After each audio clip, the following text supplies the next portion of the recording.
Welcome छ अमुदाईको ब्लगमा। धेरै दिनपछि चाहिँ म चाहिँ हाम्रो के भन्छ अरे प्रदीप दाईको चस्मा चाहिँ मागेर लगाएर आएको छु र दाई जस्तै यस्तो सानो भिडियो बनाउने भनेर आएको छु। सुन्दैन होला ए भगवान् कसरी बनाउने होला यो भिडियो, तर सिरियसली त आजको भिडियो चाहिँ अलिकति सिरियसली नै छ।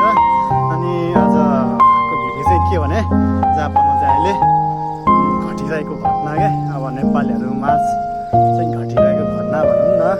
खासै आज भिडियो चाहिँ बनाउने मन थिएन, तर आजको भिडियो चाहिँ अलिक दुःख लाग्दो गम्भीर तर हामीले पनि ख्याल गर्नुपर्ने भिडियो भएकोले चाहिँ बनाउन खोजेको हो।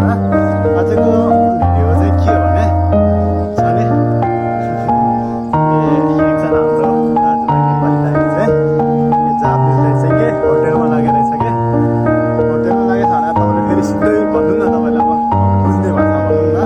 आपलाई केटाहरूलाई थाहा होला काठमाडौँतिर अब यसो हिँडिरहेको बेला हुन्छ नि त, जाने हो बस पार्कतिर हो।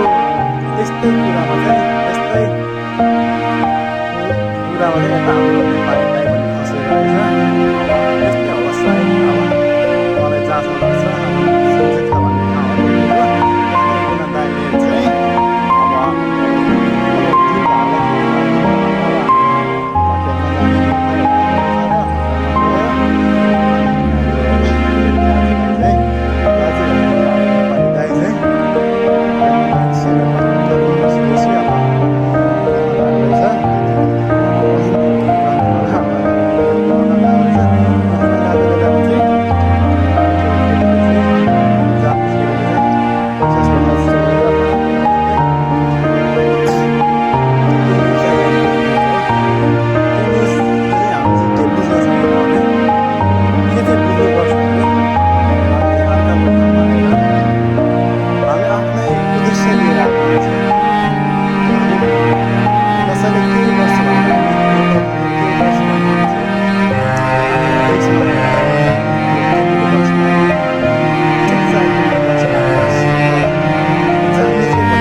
केसन थियो कि हाम्रो नेपाली दाजुभाइहरूले चाहिँ रक्सी खाएर जापानिजलाई जिस्कायो, रक्सी खाएर जापानिज खेलेर के भने भनेर पुलिसले लगेको न्युजहरू धेरै छ।